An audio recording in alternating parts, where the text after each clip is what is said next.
the day. Wishing you all a very happy. Let's begin with today's topic. As you know very well, in our previous class, we have discussed the topic coordination compounds, right? The chapter number 11 in your 12th chemistry. We have started the coordination compounds. And in coordination compounds, we have taken four lectures in which you have understood what is coordination compound, why do we need to study coordination compound.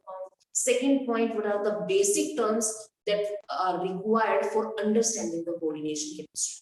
And third point, we have come to know about the IUPAC name, how to write the name of a coordination compound, or with the help of a name, how can you write the formula of that coordination compound. This is all we have understood in our previous class, right? In today's class, we are going to discuss the different type of theories which were explained for the structure of coordination compound.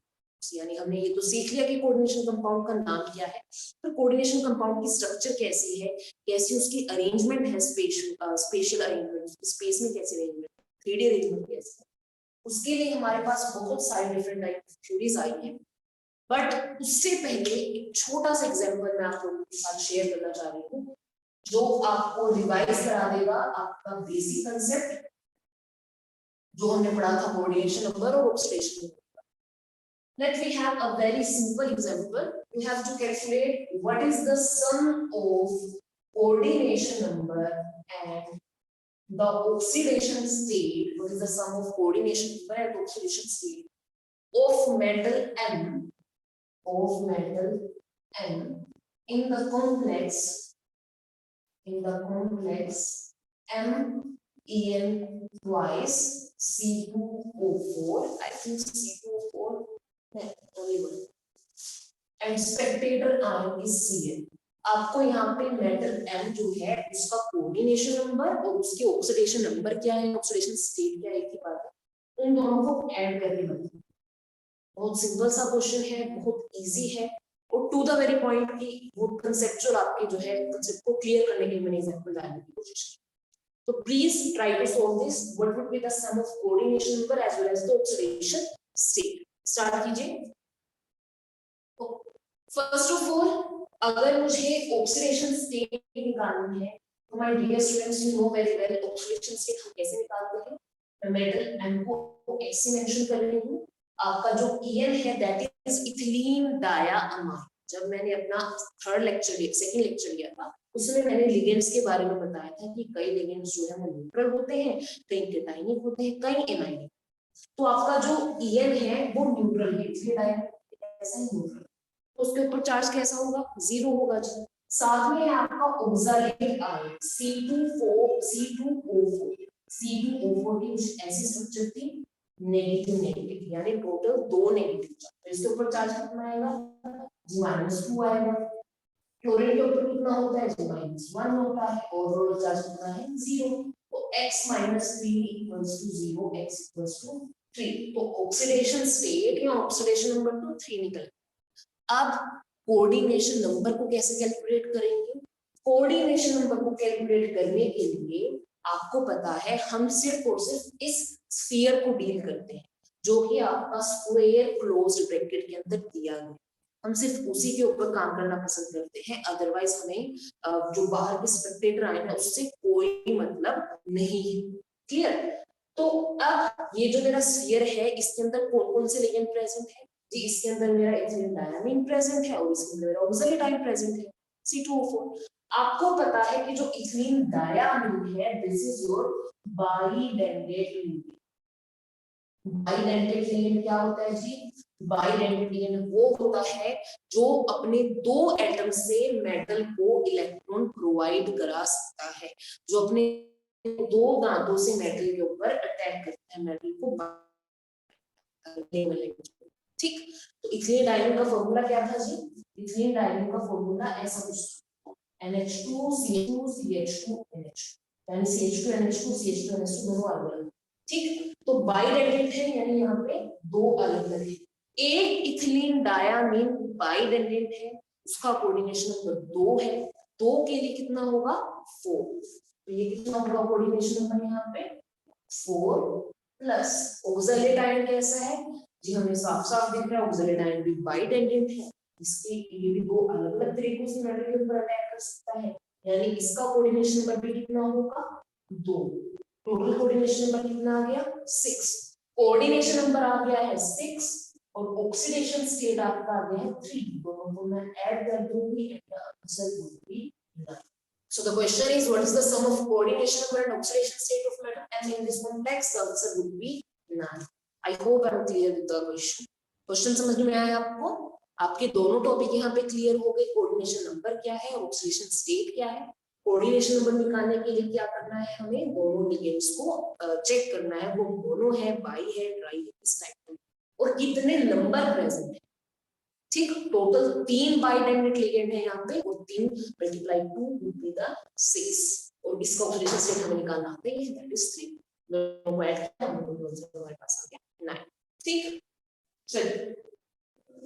Alright, my class, we have completed the coordination compound up to IUPAC naming. Let's move to the next topic, which is very important. What are the different type of theories to explain the structure of coordination compound? Coordination compound के structure को बताने के लिए हमारे पास अलग-अलग scientist ने अलग-अलग theory बताई है. वर्नर थ्योरी, हमें नेक्स्ट थी हमारे पास वैलेंस बॉन्ड थ्योरी, नेक्स्ट थी जी हमारे पास क्रिस्टल फील्ड थ्योरी, और last but not the least हमारे पास है मॉलिक्यूलर ऑर्बिटल थ्योरी, या उसको लिगेंड फील्ड थ्योरी भी बोलते हैं. ठीक, बट 12th स्टैंडर्ड तक आपको सिर्फ इतनी थ्योरीज के बारे में ही पढ़ना है. 3 थ्योरीज के बारे में होंगे. एमओटी या एलएफटी जो है मॉलिक्यूलर ऑर्बिटल थ्योरी, ये आप पढ़ोगे हायर क्लासेस में in your MSc second same. अगर आप करोगे तो फिलहाल हमारा जो काम है, हमें सिर्फ इन 3 तक फोकस करना है. ठीक है जी, चलिए स्टार्ट करते हैं विद द फर्स्ट थ्योरी.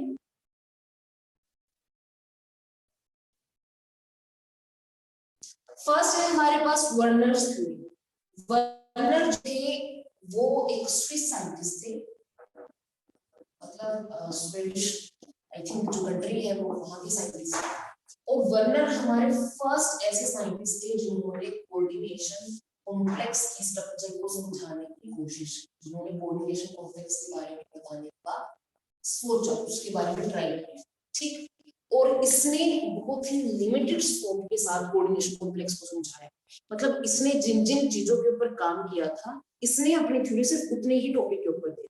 ठीक है, अगर इसने 4, 5, 10 कंपाउंड पे काम किया तो इसने 10 कंपाउंड के बेस पे ही एक थ्योरी बनाई और वो फॉरवर्ड कर दी. ठीक है, यही रीजन था कि वर्नर बहुत सारी बातों को एक्सप्लेन नहीं कर पाए थे, जिसकी वजह से वर्नर थ्योरी को डिस्कार्ड है. सबसे पहले हम देखते हैं वर्नर ने हमें क्या समझाने की कोशिश की. वर्नर ने जिन कंपाउंड के ऊपर काम किया था उनका कोऑर्डिनेशन नंबर था 6. What does that mean? इसका मतलब ये नहीं है कि हमारे जो कोऑर्डिनेशन कॉम्प्लेक्स है they have the only coordination number 6. No, 4 भी हो सकता है, 6 भी हो सकता है, 7 भी, 8 भी एंड सो ऑन. और बेसिकली 12th क्लास में सिर्फ यहाँ तक हमें पढ़ना है 4 और 6 के बारे में. बट जो वर्नर थे उन्होंने सिर्फ 6 के ऊपर काम. ठीक है जी, और उन्होंने क्या काम किया?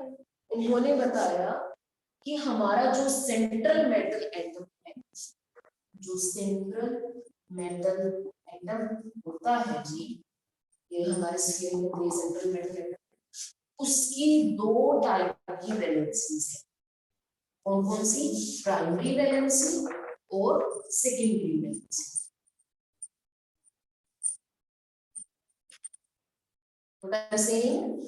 वर्नर ने बताया कि जो सेंट्रल मेटल एटम होते हैं उनकी 2 टाइप की थ्योरीज होती है, एक प्राइमरी एक सेकेंडरी. इसके अलावा ये जो प्राइमरी वैलेंसी है इसको हम आज बोलते हैं ऑक्सीडेशन नंबर.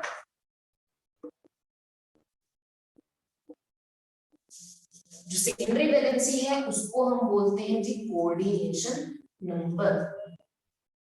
हम आज की डेट में प्रेजेंट की मैं बात कर रही हूँ, जब हमने वर्नर की थ्योरी को एनालाइज किया, उसने नहीं बोला था. ठीक है, बट हमें याद रखना कोऑर्डिनेशन नंबर बोला जाता है सेकेंडरी वैलेंसी को। मतलब क्या होता है उसका, मतलब इस स्फीयर के अंदर कितने लिगेंड मैट्रिक्स के साथ अटैच हो रही है, that is the secondary valency. That means इसमें लिगेंड्स के बारे में बोला, बट उसने ना लिगेंड नहीं दिया, उसने सिर्फ बताया कि वैलेंसी प्राइमरी है इसे, ठीक है। दूसरी बात उसने बोली कि जो प्राइमरी वैलेंसी है, जिसको ऑक्सीडेशन नंबर भी बोलते हैं, this can be satisfied by negatively charged atoms or compounds।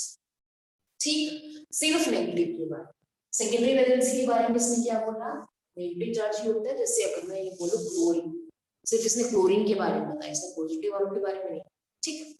अगर मैं बोलूं सेकेंडरी वैलेंसी के बारे में, तो हमें पता है सेकेंडरी वैलेंसी, हमें पता है कि वो लिगेंड होते हैं। और लिगेंड कैसे कैसे होते हैं जी आपके, लिगेंड हमारा न्यूट्रल भी होता है, लिगेंड हमारा जैसे इथाइल होता है, हमारा पॉजिटिवली चार्ज भी होता है, हमारा नेगेटिवली चार्ज, जैसे कि ये नेगेटिव चार्ज था। लेकिन मैं पॉजिटिव चार्ज यहाँ पर मेंशन नहीं कर रही हूँ, क्यों, क्योंकि वर्नर ने पॉजिटिव चार्ज के ऊपर भी काम नहीं किया था, ठीक। तो उसने हमें सिर्फ कितना बताया कि we have only primary valency which is satisfied by negative, secondary valency which is satisfied by neutral and negative charge only. Other than that उसने बोला कि जो प्राइमरी वैलेंसी है वो होती है आयनाइजेबल। मतलब अगर मैं किसी कंपाउंड को वाटर में डिसॉल्व करूंगी, तो जो प्राइमरी वैलेंसी है, जो प्राइमरी वैलेंसी वाले कंपाउंड है, वो फटाफट से डिसोसिएट होगी, आयनाइज होके अलग हो जाए। और जो सेकेंडरी वैलेंसी है वो नॉन आयनाइज, ठीक। आपकी बुक में एनसीईआरटी में ये सारे पॉइंट्स दे रखे हैं, बट मैंने इसको फ्लो चार्ट में समझाने की कोशिश की ताकि आपको समझ में आ जाए ना। इतना बताने के बाद उसने हमें ये भी बताया कि जो सेंट्रल मेटल एटम तो उसकी जितनी वैलेंसीज हैं, जब वो आपस में कंबाइन होती हैं, वो सब मिलकर के एक पॉलीहेड्रल क्रिएट करती है। वो तो हमें पता है जी, जैसे कि ओक्टाहेड्रल, जैसे कि स्क्वायर प्लैनेट, ये बात तो हमें पता है, ये तो हमने बेसिक टर्म्स में पढ़ा था। और उसने ये भी बोला कि मोस्टली आपके जो कोऑर्डिनेशन कॉम्प्लेक्स होते हैं वो ओक्टाहेड्रल की फॉर्म में मिलते हैं, ये हमें बताया कॉन्सेप्ट, क्लियर। तो ये जो मैं आपको प्राइमरी और सेकेंडरी वैलेंसी बोल रही हूँ, इसका मतलब क्या है, कैसे एक्सप्लेन किया, वो समझने की कोशिश करते हैं। फर्स्ट ऑफ ऑल तो हम एक सिंपल सा एग्जांपल लेते हैं, जो वर्नर ने जिससे स्टार्ट किया था, मैं वही समझाने की कोशिश कर रही हूँ, वही एग्जांपल ले रही हूँ जिसपे सबसे पहले वर्नर ने काम किया। वर्नर ने सबसे पहले काम किया था इस कॉम्प्लेक्स पे, इस वाले। उसने क्या बोला कि मेरे पास कोबाल्ट है, उसके अंदर 6 अमोनिया है, उसके अंदर 3 क्लोरीन है ना, ये हमारा कॉम्प्लेक्स। फिर उसने क्या किया, इस कॉम्प्लेक्स को वाटर के अंदर डिसॉल्व कर दिया, ठीक। CONH3 को वाटर के अंदर dissolve. Other than that he added excess of silver nitrate. He added excess of silver nitrate.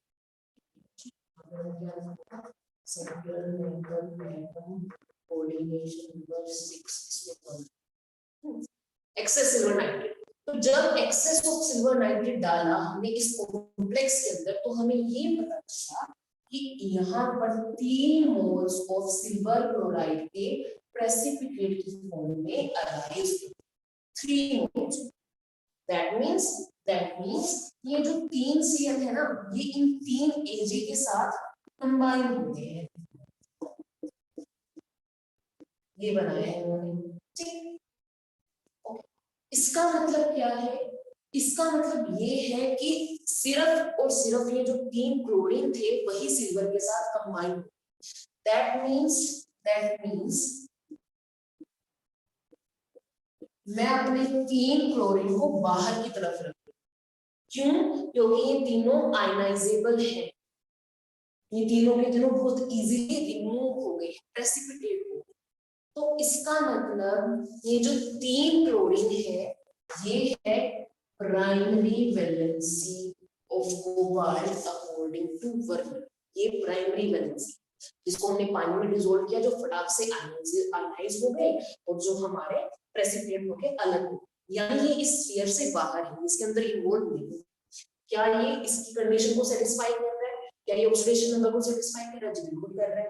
क्या ये नेगेटिव चार्ज है? जी बिल्कुल नेगेटिव चार्ज है। क्या ये आयनाइजेबल है? जी बिल्कुल आयनाइजेबल है।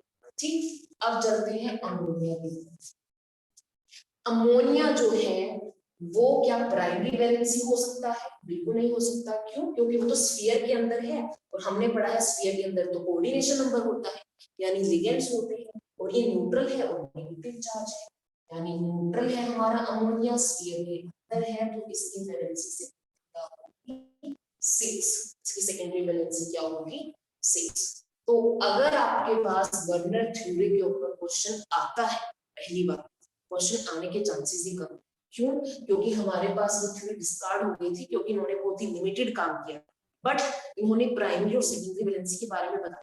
अगर क्वेश्चन आता है तो सिर्फ इतना आएगा, आपके पास एक कंपाउंड दे रखा है, आपको ये बता रखा है कि उसके अंदर कितने मोल्स सिल्वर क्लोराइड के प्रेसिपिटेट हो रहे हैं, उसके बेसिस पे आपने बताना है कितनी प्राइमरी वैलेंसी है, कितनी सेकेंडरी वैलेंसी।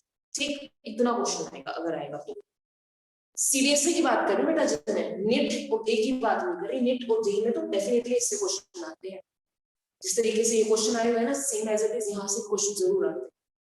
एक आध एग्जांपल और देख लेते हैं, आपके कंसेप्ट थोड़ा और क्लियर होंगे। अब सेम कंपाउंड है मेरे पास, CuNH3 6Cl2, मेरा पढ़ते हैं नहीं पता।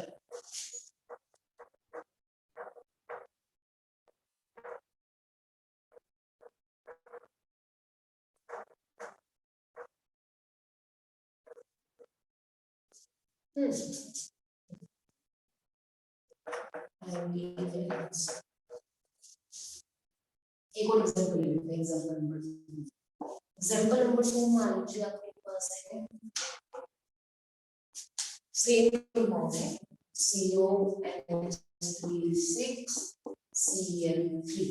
इसके अंदर हमने बहुत सारा क्या डाल दिया जी? Silver nitrate. और जब हमने इसके अंदर सिल्वर नाइट्रेट बहुत ज्यादा अमाउंट में डाला है, तो हमारे पास 3 मोल का प्रेसिपिटेट होंगे, सिर्फ 2 मोल सिल्वर क्लोराइड की रिलीज हो रही है एज अ प्रेसिपिटेट। ठीक, तो अब इस कंसेप्ट के अकॉर्डिंग मुझे बताना है कि हमारे यहाँ पर प्राइमरी वैलेंसी कितनी है और सेकेंडरी वैलेंसी। यहाँ पे प्राइमरी वैलेंसी कितनी थी? 3। यहाँ पे सेकेंडरी वैलेंसी कितनी थी? 6। उस केस में देखते हैं कितनी है। ओके, फर्स्ट ऑफ ऑल क्योंकि आपकी 2 मोल सिल्वर की प्रेसिपिटेट हो रही है, इसका मतलब मुझे इतना तो क्लियर हो गया कि मेरे स्फीयर के बाहर 2 Cl2 प्रेजेंट होंगे, क्योंकि वही 2 Cl पानी में डिसॉल्व हुए, आयनाइज हुए, सिल्वर के साथ प्रेसिपिटेट हुए, बाहर। दैट मींस ये Cl2 तो बाहर है। ठीक, अब एक Cl कहां गया? अंदर की तरफ गया, टोटल 3 Cl थे। ठीक, दूसरी बात हमने पढ़ा है कि हमारा जो स्फीयर है उसका कोऑर्डिनेशन नंबर कितना होना चाहिए? 6 ओनली। तो एक है ऑलरेडी, तो बाकी 5 हम क्या करेंगे? CuNH3 5Cl ठीक, तो एक जो अमोनिया मॉलिक्यूल है उसका क्या हुआ? उसका कुछ नहीं हुआ, उसको बाहर निकालो, कहीं भी रखो, वी डू नॉट केयर, हमारा उससे कोई कंसर्न नहीं है according to Werner's. Werner theory के अंदर हमें टोटल अंदर 6 कोऑर्डिनेशन नंबर लेके आना है, बात खत्म। चाहे कितने भी नंबर ऑफ हमारे पास एक्स्ट्रा हो तो बाहर फेंक, हमें उससे कोई मतलब नहीं। ठीक, तो अब यहाँ पर हमारी प्राइमरी वैलेंसी कितनी है? प्राइमरी वो होती है जी जो स्फीयर से बाहर होती है, जो आयनाइज हो जाती है, 2 है। सेकेंडरी वैलेंसी हमारी यहाँ पर कितनी है? जो अंदर स्फीयर के अंदर है, कोऑर्डिनेशन नंबर जो सेटिस्फाई कर रही है, यहाँ पे कितनी है सेकेंडरी वैलेंसी? टोटल 6। क्या सेकेंडरी वैलेंसी न्यूट्रल हो सकती है? बिल्कुल हो सकती है। क्या सेकेंडरी वैलेंसी नेगेटिव चार्ज हो सकती है? बिल्कुल हो सकती है। तो 5 और 6 न्यूट्रल भी है, नेगेटिव चार्ज भी है, तो यहाँ पे सेकेंडरी वैलेंसी कितनी है? 6। प्राइमरी वैलेंसी कितनी है? 2 only. Am I clear? Okay, और एग्जांपल देखिए, एक और एग्जांपल आपकी एनसीईआरटी बुक से उठा लीजिए। आपकी एनसीईआरटी बुक में पे एग्जांपल नंबर 9.1 सोल्व क्वेश्चन है, एग्जांपल 9.1 वो करने की कोशिश करें। Example 9.1 NCERT in text 4. So the question is given to you. You have to write only the secondary valence. आपको सिर्फ सेकेंडरी वैलेंसी के बारे में बताना। क्यों? क्योंकि प्राइमरी वैलेंसी के बारे में वर्णन ने जो चीजें बताई ना वो बहुत अनश्योर सी है। क्योंकि अगर मैं इसके अंदर भी बात करूं ना, इस क्लोरीन को भी कई बुक्स में प्राइमरी वैलेंसी भी माना गया और सेकेंडरी वैलेंसी भी, यानी यहाँ पे प्राइमरी वैलेंसी 3 हो गई। ठीक है, तो इसीलिए क्वेश्चन जो है वो सेकेंडरी वैलेंसी पर ही ज्यादा लायबल रहा है। क्वेश्चन हमसे पूछा गया है, question number 9.1, first point is PDCl2 into 4NH3, PDCl2 into 4NH3। आपसे क्वेश्चन पूछा गया है कि उसके अंदर हमने सिल्वर नाइट्रेट डाला एक्सेस में और 2 मोल AgCl के प्रेसिपिटेट हो रखी है। ये टेबल आपके पास बनी होगी, आप खोल के देख सकते हैं। 9.1 का एग्जांपल है। टेबल में साफ-साफ लिखा है कि हमने एक्सेस में डाला तो 2 मोल AgCl के प्रेसिपिटेट। दैट मींस हमारा जो PD है उसके स्फीयर के बाहर 2 Cl रहेंगे, क्योंकि यही 2 Cl AgNO3 के साथ प्रेसिपिटेट होके AgNO3 के साथ प्रेसिपिटेट होके AgCl की फॉर्म में बाहर, यानी 2 Cl तो डेफिनेटली बाहर। अब हमारे पास बचा कितने? सिर्फ 4 बचे हैं जी। तो 4 और ये हमारी प्राइमरी वैलेंसी, सेकेंडरी वैलेंसी। तो यहाँ पर सेकेंडरी वैलेंसी कितनी है? 4। Secondary valency is 4। Answer is secondary valency. ये क्वेश्चन हमें गिवन है। मान लीजिए आपके पास सेकंड क्वेश्चन क्या गया है जी, you have been given PD suppose COCl3 with 4NH3। ये बढ़िया क्वेश्चन है, समझने की कोशिश करते हैं। The question is CONH3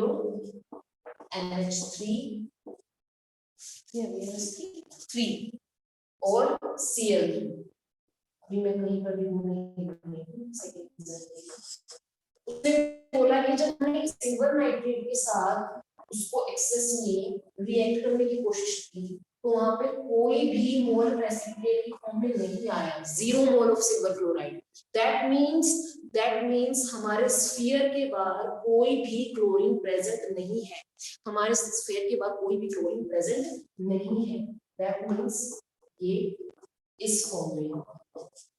क्यों? क्योंकि कोई भी Cl प्रेसिपिटेट हुआ ही नहीं, इसका मतलब बाहर कोई भी Cl नहीं है। और अंदर हमें पता है कोऑर्डिनेशन नंबर हमें 6 लेकर आना ही है अगर हमारे पास नंबर ऑफ मोल्स उतने हैं। वरना तो लोग मेरे को बोलोगे कि ऊपर वाले तो 4 ही हैं जी, क्योंकि ऊपर वाले में 4 से ज्यादा थे ही नहीं हमारे पास। जो 2 थे वो हमने प्राइमरी वैलेंसी में रख लिए, क्योंकि वो तो प्रेसिपिटेट हो रहे हैं, प्रेसिपिटेट ही नहीं हो रहे। दैट मींस यहाँ पे सेकेंडरी वैलेंसी कितनी है? टोटल 6। सेकेंडरी वैलेंसी टोटल कितनी है यहाँ पर? 6। ठीक है जी। और प्राइमरी वैलेंसी यहाँ पर कितनी है? प्राइमरी वैलेंसी यहाँ पर ये 3 है। ठीक है, अदरवाइज कहीं उसमें लिखा है कि प्राइमरी वैलेंसी यहाँ पर है ही नहीं। ठीक है ना, तो प्राइमरी वैलेंसी थोड़ा सा कंफ्यूजिंग है। आई होप आपको क्लियर हो गया हो। मैं वंडर स्टूडेंट की हेल्प से क्या समझाने की कोशिश कर रही हूँ दोबारा बता देती हूँ। हमें ये छोटी सी टेबल याद रखनी है कि सेकेंडरी वैलेंसी जो है, अगर तुम इतनी भी बात याद रखोगे कि सेकेंडरी वैलेंसी डिपेंड करती है कोऑर्डिनेशन नंबर पे, अगर तुम्हें इतनी भी बात याद रहेगी तो तुम सेकेंडरी वैलेंसी इजीली कैलकुलेट कर सकते। प्राइमरी वैलेंसी के लिए तुम्हें देखना पड़ेगा कि जितने भी नेगेटिवली चार्ज है वो सारे प्राइमरी वैलेंसी के अंदर यूज हो। ठीक है जी। चलो अब एक और क्वेश्चन मैं उठा लेती हूँ। I hope this is clear to everybody. The question is, अभी हमें दिया गया था सिल्वर नाइट्रेट एक्सेस में और वो प्रेसिपिटेट बना के हमें बता रहा था कि इतने प्रेसिपिटेट हो रहे हैं। अब आपसे क्वेश्चन पूछा गया है कि आपको बताना है कितने number of mole silver chloride के प्रेसिपिटेट होंगे। ठीक है, यानी अब आपको ये चीज नहीं दी गई, आपको ये बतानी है। कैसे बताएंगे? आपके पास क्वेश्चन है, you have been given silver nitrate in the excess amount plus COCl3 dot 6NH3 plus COCl3 dot 5NH3 plus CuCl3 dot 4NH3 और आपको बताना है जी कितने नंबर ऑफ मोल्स प्रेसिपिटेट होंगे। तो हम सिर्फ एक छोटे से कंसेप्ट से यहाँ पर चीजों को क्लियर करेंगे कि हमारा कंसेप्ट हमें मिलता है कि अंदर कोऑर्डिनेशन नंबर 6 होना, तो CuNH3 6 और Cl3 को मैंने रख दिया है बाहर। दैट मींस जो बाहर की तरफ प्रेजेंट है वो Cl सिल्वर नाइट्रेट के साथ प्रेसिपिटेट होके सिल्वर क्लोराइड के फॉर्म में प्रेसिपिटेट हो जाएंगे, यानी यहाँ पर कितने मोल आएंगे 3 मोल्स ऑफ Ag। ठीक, सेकेंडरी और second question NH3 5 Cl Cl2 क्यों, क्योंकि यहाँ पे टोटल मुझे 6 तक लेके आना है, जो भी एक्स्ट्रा है वो बाहर रख दिया। यहाँ पे कितने मोल आएंगे 2 मोल्स, यहाँ पे कितने मोल आएंगे CONH3 4 Cl2 तो Cl बाहर कितने मोल है 1, वो प्रेसिपिटेट हो जाएगा तो कितने मोल प्रेसिपिटेट होंगे 1 मोल होंगे, right. So this was a very basic example on the basis of Werner's theory। दोनों ही तरीके से हम चीजों को सोल्व कर सकते हैं। आपको सिर्फ इतना याद रखना है कि सेकेंडरी वैलेंसी वो कोऑर्डिनेशन नंबर पे डिपेंड करती है और कोऑर्डिनेशन नंबर वर्नर के अकॉर्डिंग कितना होना चाहिए 6 होना। ये दो बात अगर आपको याद रहेगी तो आप सारे क्वेश्चन वर्नर से सोल्व कर सकते हैं, ठीक है जी। चलिए वर्नर्स थ्योरी आपकी हो गई है कंप्लीट। अब इस एग्जांपल में हमें काफी सारे क्वेश्चन हैं। अब हम मूव करते हैं अपने नेक्स्ट टॉपिक की तरफ which is valence bond theory. But valence bond theory से पहले थोड़ा सा आपको शेयर करना चाहूंगी आप लोगों से लिमिटेशन ऑफ वर्नर्स थ्योरी।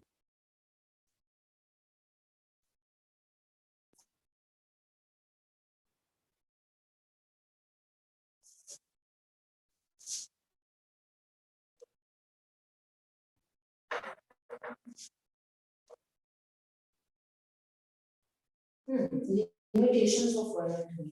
ये वर्नर थ्योरी की लिमिटेशंस बहुत सारी हैं, इसीलिए वर्नर थ्योरी का कोई नाम ही नहीं है आज के टाइम में।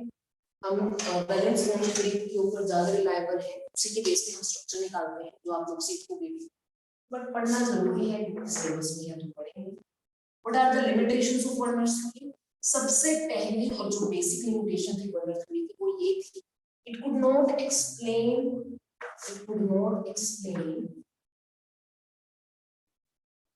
why specific type of metals make coordination bond only। समझ लो जी। सबसे पहला क्वेश्चन तो हमने वर्नर से ये पूछा कि आपने जो इतनी सारी बातें हमें बताई है, हमें ये नहीं समझ में आ रहा कि यहाँ पे कोबाल्ट जो है उसी को हमने क्यों बोला कि वो कोऑर्डिनेशन कॉम्प्लेक्स बना रहा है। या मैंने पहले प्लेटिनम के एग्जांपल लिया था, यही जो कोऑर्डिनेशन कॉम्प्लेक्स बना रही है, बाकी कोई मेटल क्यों नहीं बना रही? तो वर्नर इस बात को एक्सप्लेन नहीं करता। ठीक, सेकेंड और सबसे इंपॉर्टेंट जो लिमिटेशन थी वो हमारी ये थी, उसने ये भी नहीं बताया कि जो कोऑर्डिनेशन कंपाउंड्स होते हैं उनकी कुछ डायरेक्शनल प्रॉपर्टीज होती हैं। Why coordination compounds have directional properties? Directional property का मतलब क्या है? डायरेक्शनल प्रॉपर्टी का मतलब क्या है? डायरेक्शनल प्रॉपर्टी का मतलब है कि जब हम अपने कोऑर्डिनेशन कंपाउंड्स को अरेंज करने की कोशिश करते हैं, कोई अबव द प्लेन जा रहा है, कोई बिलो द प्लेन जा रहा है, कोई उसके साथ एज इट इज अटैच है, उसका रीजन क्या है जो कि वर्नर ने एक्सप्लेन नहीं किया। ये डायरेक्शनल प्रॉपर्टी आप बहुत ज्यादा डिटेल में पढ़ोगे second type which is valence bond, वहां से आपके डाउट क्लियर होगा। और थर्ड पॉइंट इसने हमें ये भी नहीं बताया कि coordination complex have magnetic as well as optical properties। Why? Magnetic as well as optical properties। आप लोगों को तो पता है ना मैग्नेटिक प्रॉपर्टीज क्यों बनाता है, पता है ना आप लोगों को? पता है मैग्नेटिक प्रॉपर्टीज हमने डीएनएफ ब्लॉक में स्टडी किया था। इनके पास अनपेयर्ड इलेक्ट्रॉन होते हैं, तो अनपेयर्ड इलेक्ट्रॉन जो है वो रिवॉल्व करेंगे, ऑर्बिट स्पिन ऑर्बिट भी है उनके पास, वहां से वो मैग्नेटिक कैरेक्टर शो करते हैं। पैरामैग्नेटिक अगर अनपेयर्ड, डायमैग्नेटिक अगर कंप्लीटली पेयर्ड। और मोस्टली आपकी जो कोऑर्डिनेशन कॉम्प्लेक्स है वो पैरामैग्नेटिक शो, ये बड़ी सी चीजें हमने डीएनएफ ब्लॉक में। ठीक, ऑप्टिकल प्रॉपर्टीज क्या होती है? ऑप्टिकल प्रॉपर्टीज होती है आइसोमेरिज्म में। जब आइसोमेरिज्म खैर आपके सिलेबस में नहीं है, बट मैं बताना चाहूंगी कि ऑप्टिकल वो प्रॉपर्टीज होती है, मान लीजिए आपके पास सिस और ट्रांस है, आप लोगों ने इतना तो सुना होगा डबल बॉन्ड के अराउंड एक सिस होता है, एक ट्रांस होता है ना। तो ये सिस और ट्रांस जो है, ये चीज भी लिगेंड्स की ये प्रॉपर्टीज को भी वर्नर ने एक्सप्लेन नहीं किया। ठीक, तो इन लिमिटेशंस की वजह से वर्नर थ्योरी जो है वो फेल हो, फेल। इतना चीजों को उसने एक्सप्लेन किया, but still we could not satisfy and the theory was fail.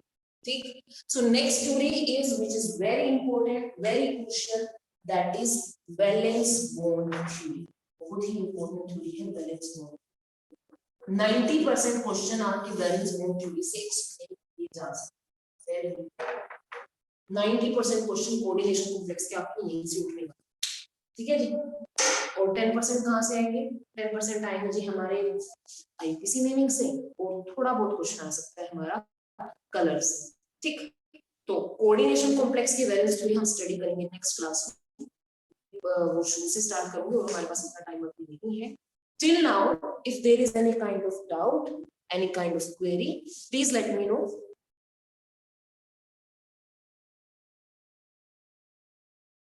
Yes, class, if there is any kind of doubt, any kind of query, please raise your hand. We have Sumit, Sanjay and Ritu. Okay. Sumit, Sanjay and Ritu, कोई doubt है बच्चे? Please raise your hand.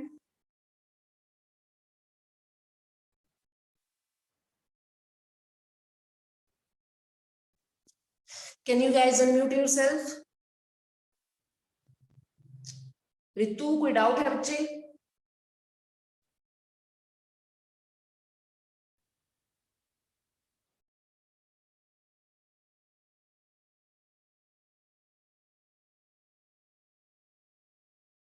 Sumit को कोई doubt नहीं है? Okay, clear. Sanjay और Ritu, if there is doubt, please raise your hand. If there is any doubt or not, just write in the comment box if you can't unmute yourself. Okay. बच्चे? Okay बच्चे, very well done. I think मैंने बहुत अच्छा समझा दिया, आप लोगों को इतना क्रिस्टल क्लियर हो गया है। वर्नर थ्योरी में हमें सिर्फ और सिर्फ प्राइमरी और सेकेंडरी वैलेंसी को ही निकालना सीखना है, ठीक है जी। और आई थिंक वो बहुत अच्छे से आप लोग सीख गए होंगे। सेकेंडरी वैलेंसी किस पर डिपेंड करती है? कोऑर्डिनेशन नंबर, ठीक है जी। और ये तीन इनकी लिमिटेशंस हैं। तो नेक्स्ट क्लास में हम वैलेंस बॉन्ड थ्योरी स्टार्ट करेंगे। टिल नाउ आप लोगों को जितना भी मैंने आज समझाया है, with help of this video, with help of the PDF जो मैंने आपको प्रोवाइड करा रखी है, please write in your notebook and try to revise them. Other than that, आपको जो क्वेश्चंस मैंने दिए थे एनसीईआरटी सोल्ड 9.1 मैंने आज करा दिया है, 9.2 और 9.3 दोनों आईपीसी नेमिंग के ऊपर वो कंप्लीट हो चुके हैं। कुछ एग्जांपल्स मैंने उठाए थे, और साथ में जो अनसोल्व क्वेश्चन है वो भी सोल्व करने की आपको कोशिश, ठीक है जी। तो कोऑर्डिनेशन कंपाउंड का काफी सारा पोर्शन आपका कंप्लीट हो गया है। नेक्स्ट क्लास में हम स्टार्ट करेंगे valence bond theory. Till then revise them carefully and have a nice day. Thank you so much.